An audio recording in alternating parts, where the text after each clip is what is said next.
Fala, alunos do sexto ano, como é que vocês estão? Tudo bem? Espero que sim, que esteja todo mundo bem. Aqui, nós estamos começando agora a segunda aula, tá? Ainda é internet, alguns conteúdos de internet ainda.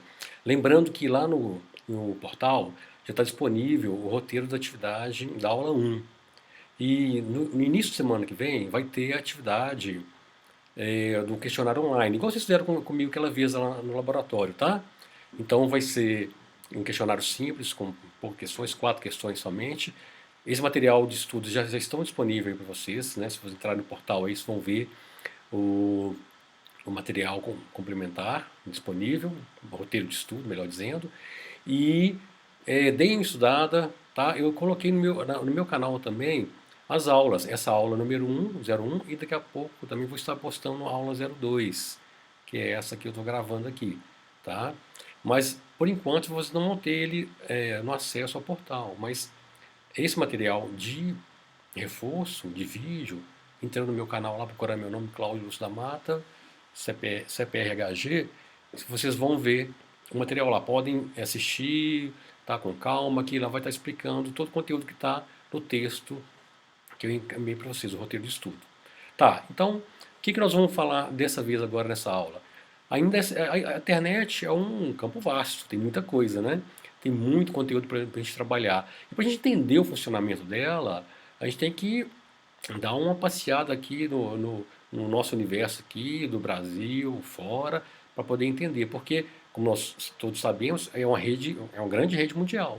Ela é interligada em vários computadores que comunicam entre si, que forma-se a rede, né? Lembrando que a internet não tem dono, não tem uma empresa que é dona dela, né? É composto por várias empresas que colaboram, muitas empresas são fundações, outras são universidades, outros são governos, todo esse conjunto que faz com que tenha esse boom de empresas para que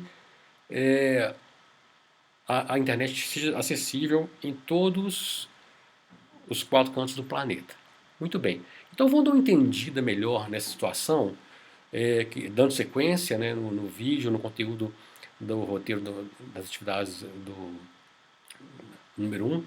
A número 2 é uma sequência lógica que a gente tem que entender. Então vou mudar lá para a nossa tela, só um minutinho. E agora nós vamos dar uma esmiuçada aqui nos conceitos. Então, a apresentação nossa aqui, né? Eu sou Cláudio, aula 2. Vamos fazer uma animaçãozinha aqui para que ele posicione. Então vamos lá. Qual que é o primeiro conceito? Conceito de proxy. O que é o proxy? Então vamos ver aqui. Proxy, máquina que funciona como um operador de processos entre a máquina servidora e a máquina cliente. O que é uma máquina servidora e uma máquina cliente? Vamos lembrar lá do nosso laboratório. Lá no nosso laboratório nós temos 40 máquinas. Aquelas 40 máquinas, a gente considera elas como máquinas clientes. Elas têm por trás dela um grande equipamento que monitora e controla todo o processo daquelas máquinas. Onde que é essa máquina servidora? É lá no nosso departamento de TI. Então, vocês lembram que eu falei com vocês que todo conteúdo que a gente salva lá, na verdade, não é salvo naquela máquina, é salvo no servidor. Vamos lembrar que teve situações da gente assistir a aula no laboratório de baixo e no laboratório de cima. E vocês já notaram que tanto um como o outro a gente acessa os nossos arquivos? Por causa disso, porque aqueles dados não estão na máquina. Se estivessem, a hora que a gente fosse para o laboratório de cima, do segundo piso, a gente não conseguiria acessar os dados, concorda? Então, aqueles dados não estão naquelas máquinas do laboratório. Elas estão no servidor. Tá? E o proxy ele faz esse controle desses processos, tá? Para que, por exemplo, quando a gente faz o primeiro acesso a um site, por exemplo, a hora que a gente vai lá e clica no Google Chrome, ele demora um pouquinho a acessar. Lembre quando a gente tem a primeira aula, no caso seu, eu acho que não teve primeira aula, mas a primeira turma que chega lá, quando liga o equipamento, ele demora um pouco para carregar. Ao que você clica lá no Google Chrome, ele demora também. Mas o segundo momento que você fechar aquele programa e abrir de novo, ele abre mais rápido. Por que isso? Porque o proxy entra em ação. Ele pega aqueles dados ali, guarda na memória cache, tá? De forma que a hora que você entra naquele site novamente, ele não demore o mesmo tanto que foi na primeira vez. Um exemplo também muito concreto em cima disso são os sites de acesso no YouTube. Imagina bem aqueles sites, aqueles vídeos enormes de 1 hora. Imagina bem que toda vez que você clicar ali na primeira vez, ele demorasse para acessar. Como tem muitas pessoas que o acessam, ele já fica guardado no seu cache aquele arquivo. Então, quando você clica, rapidinho ele começa a rodar para você. Isso é o proxy controlando na memória cache, que é a memória interna do computador, entrando em funcionamento. Tá? Então, é muito importante o proxy juntamente com a memória cache. Então, aqui, ó, igual eu falei, salva os dados no cache da máquina e assim, ao acessar novamente um programa ou um site, como eu disse agora há pouco, né, um programa ou um site, né, essa rotina é realizada mais rapidamente. Ou seja, facilita a nossa vida. Tá? Então, o proxy, tá, nada mais é do que o controle de processos entre máquinas servidoras e máquinas clientes. Isso num ambiente corporativo, que é onde existe muita máquina, onde existe um servidor. Dentro das nossas máquinas caseiras, a gente pode ter uma rede interna em casa também, com várias máquinas acessando uma pasta compartilhada pela máquina do seu pai, pela sua máquina, pela máquina da mãe, né, de outro parente que esteja. A gente pode criar uma rede interna, de forma que um arquivo ele não precisa estar em cada máquina da casa. Ela pode criar uma pasta, e essa pasta é compartilhada e todas as máquinas acessam aquela pasta. Então a gente cria um compartilhamento. Tá? Então, dessa forma, tanto o proxy como o cache entra em funcionamento. Você sabe que o dólar está um pouco caro, né? E as memórias, todas as memórias são memórias caras, tá? Então, hoje, por exemplo, uma memória RAM de 2 gigabytes, pelo fato do dólar estar muito alto, está na faixa de R$ 180, mais ou menos, 180 a R$ 190. A memória cache é mais cara ainda. Então, um computador que tem aí 6 megas de memória cache, a memória é muito boa, tá? Porque a memória é cara, ok? Tudo bem, aqui ó. Então aqui, né, para vocês terem uma noção, o seu computador, o proxy e a internet. Então ele faz essa intermediação aí, tá? Ele controla esse fluxo de acesso, ele agiliza o processo de carregamento dos sites da sua máquina. Você entrou a primeira vez, ele pegou aquelas informações e guardou no proxy. O proxy guardou na memória cache. Depois, se você precisar de entrar novamente naquele site, naquele programa qualquer, ele já entra mais rapidamente. Então, o proxy, juntamente com a memória cache, ele trabalha com isso. Isso na internet, né, ajuda muito, porque quanto mais rápido nós carregarmos o programa, melhor vai ser a nossa produtividade. Muito bem. E aí a gente depara com firewall, né? Uma coisa que muita gente escuta falando. O que é firewall? Então qual que é a definição de firewall? Ou qual que é a funcionalidade dele? Ele tem a função de fazer segurança, né, dos computadores por meio de análise de IPs. IPs é uma coisa muito importante também, que nós vamos detalhar mais para frente. E os pacotes de dados e liberando para as portas correlatas. São as portas de entradas do computador, tá? As portas LAN, tá? Isso também a gente vai esmiuçar mais para frente, tá? As portas LAN. Pacotes, por que pacotes?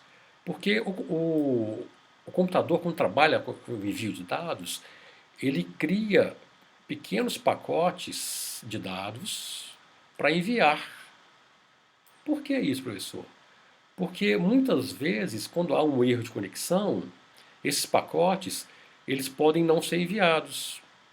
Então fica mais fácil reenviar esse pacote que não foi enviado do que enviar um arquivo único.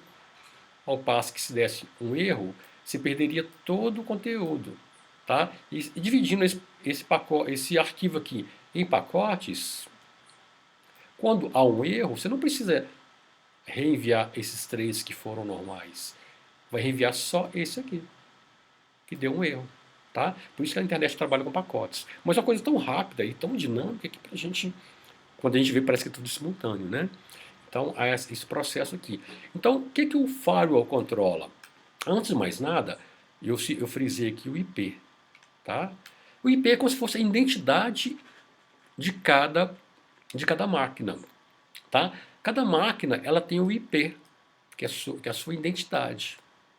Vou lembrar aqui uma coisa muito comentada.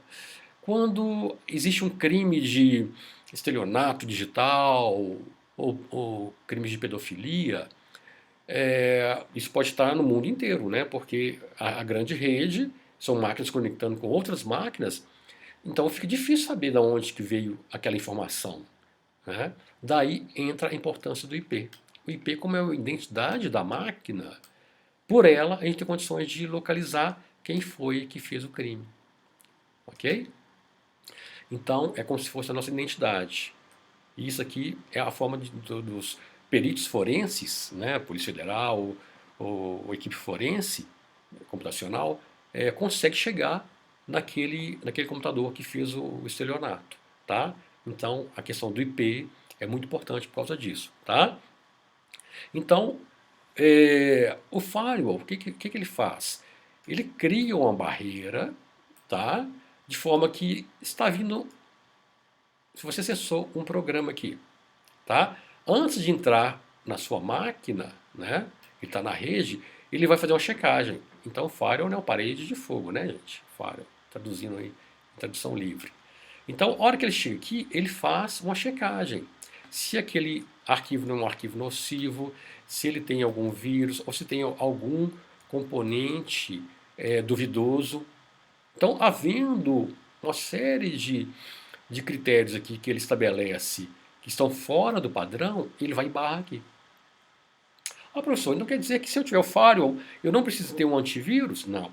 Quanto mais mecanismos de proteção ao seu acesso, melhor.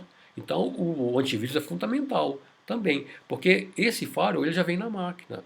Mas muitas vezes um vírus, um malware, ele pode vir disfarçado com um programa que engana esse firewall e ele atravessa esse primeiro obstáculo. Então, daí a importância de ter um antivírus, tá?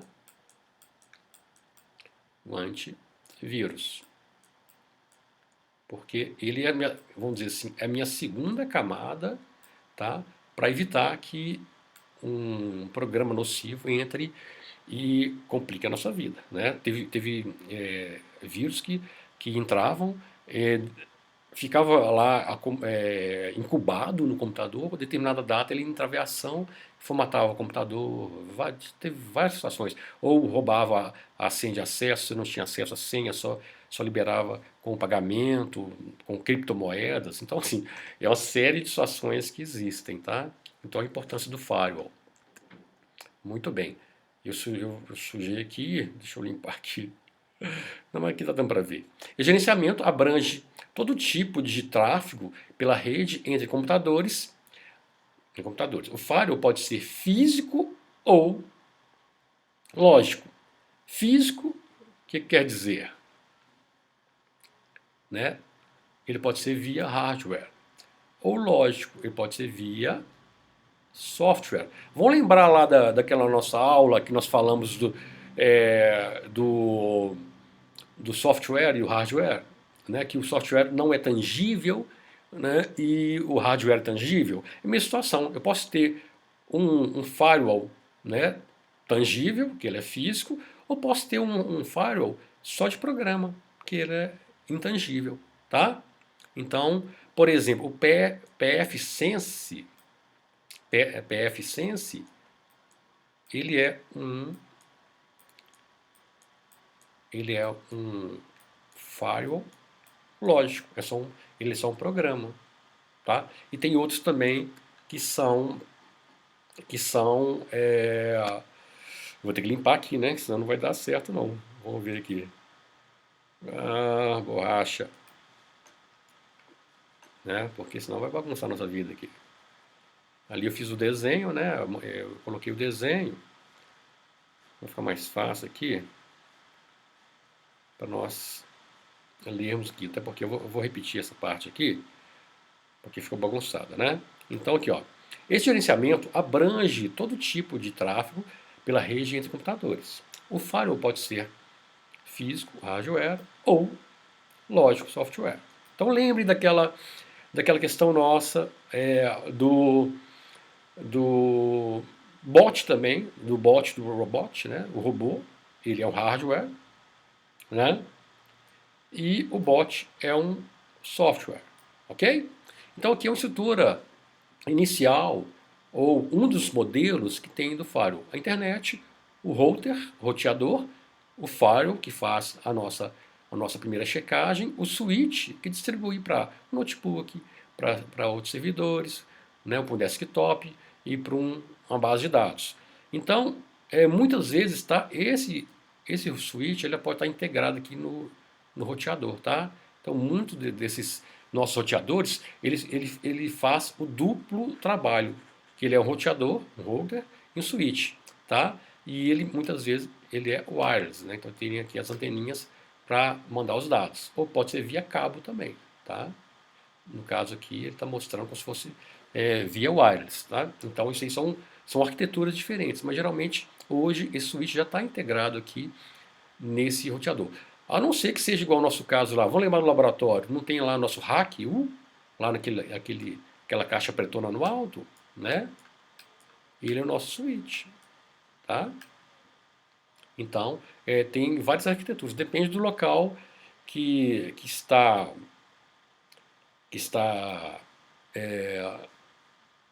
que vai desenvolver o projeto que define como ele quer que seja a arquitetura, ok? Então, nesse caso aqui, nós vimos que a importância do firewall, e ele não dispensa, vou pegar aqui a caneta, ele não dispensa, né, a utilização do antivírus, ok? Muito bem. Então a gente passa agora para a próxima questão, que é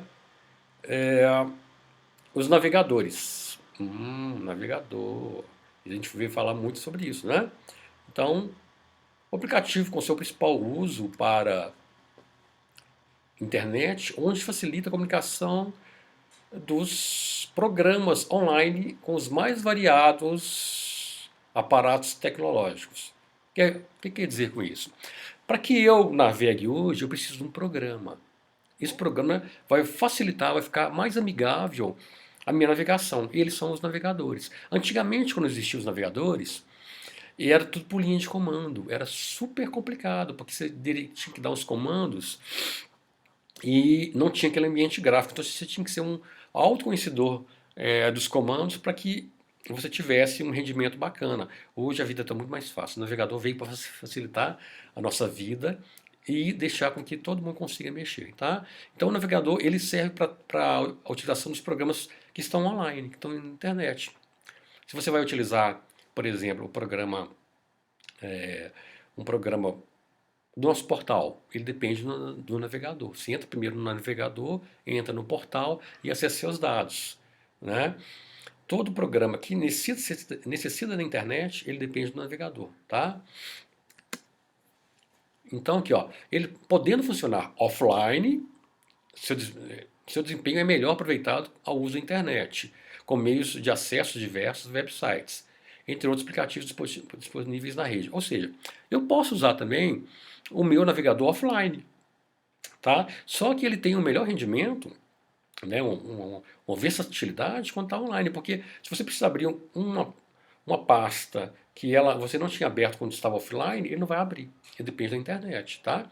Mas você também pode utilizá-lo offline. Mas a sua grande poder de funcionalidade é quando ele está online, tá? Então os navegadores eles servem para isso, para fazer uma ponte, um programa que está na internet e você, de forma amigável. Vamos lembrar quais são os navegadores mais comuns, mais famosos? Vamos pôr aqui então.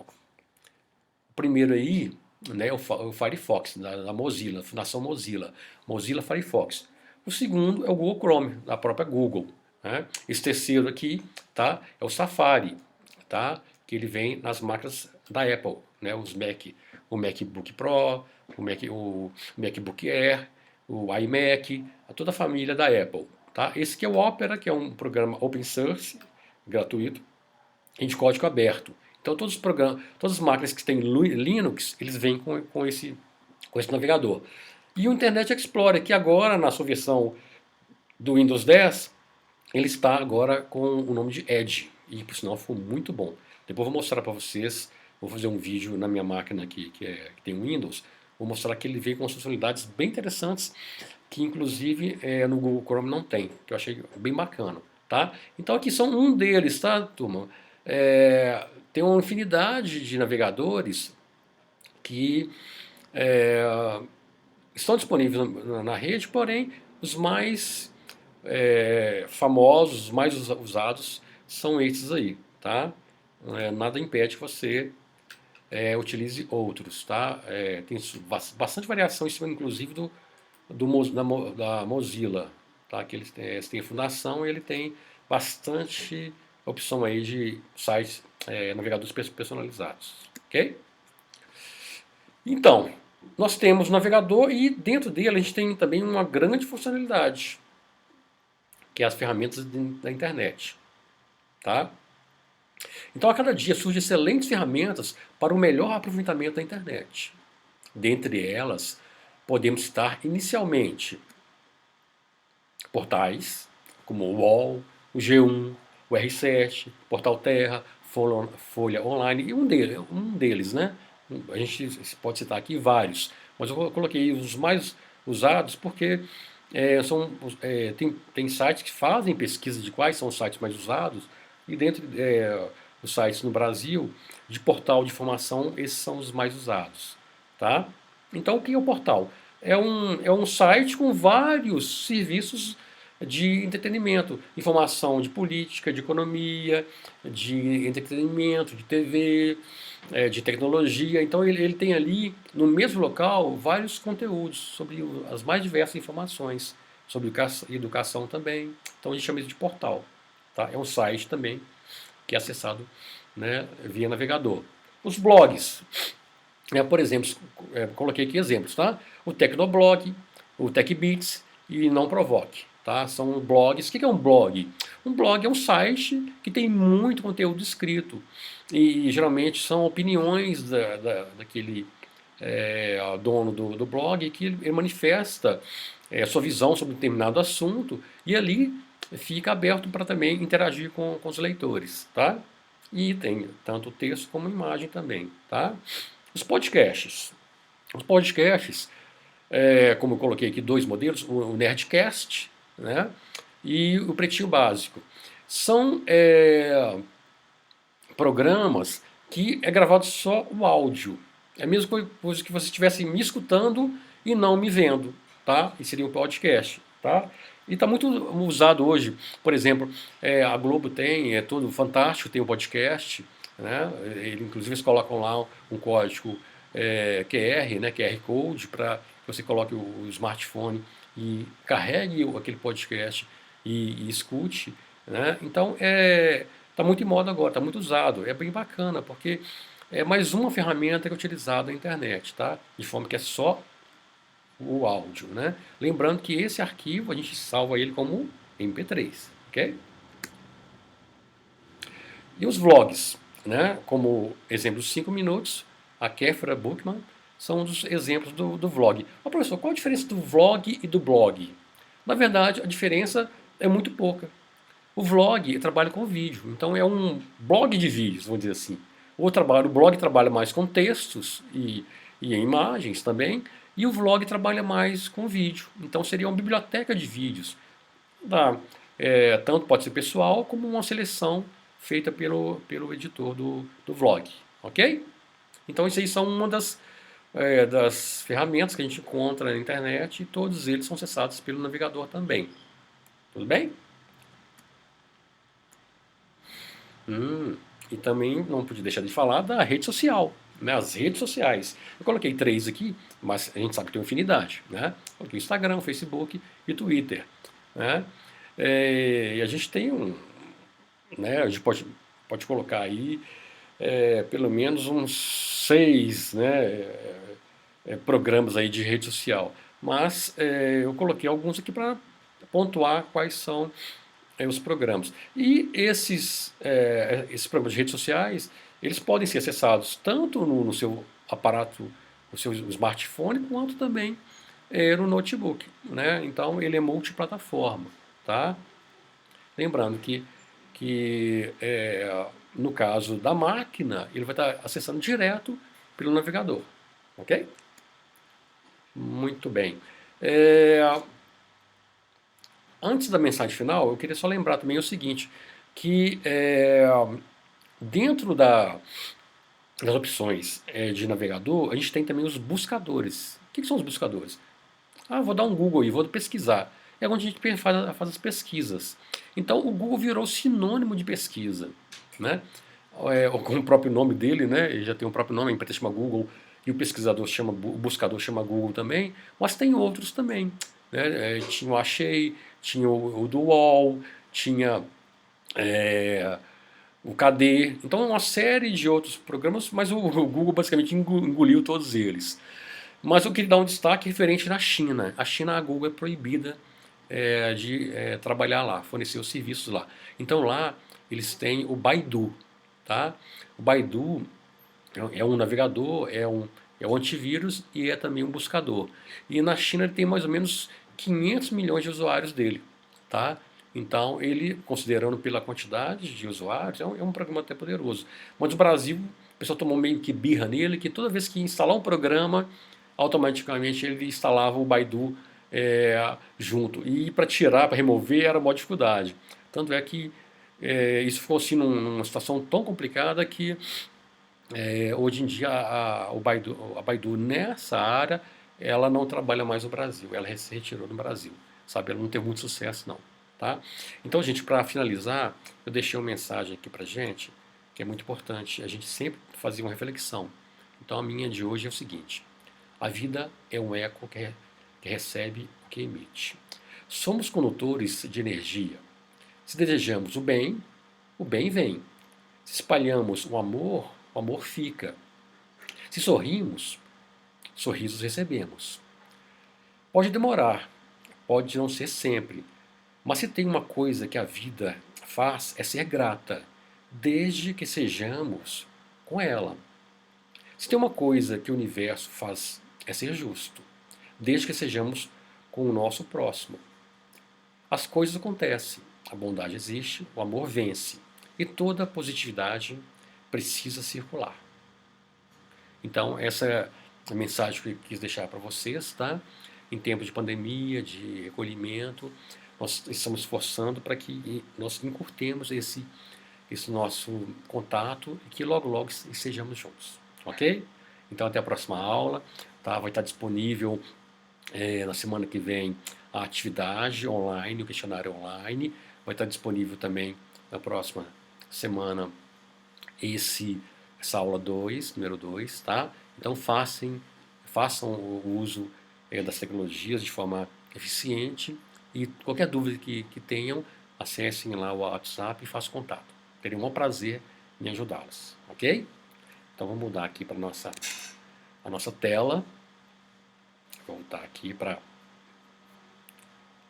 nossas considerações finais e falar que estou, como disse, disponível para qualquer dúvida que tiver, podem acessar os canais lá, ok? Então, até a próxima aula, fiquem com Deus.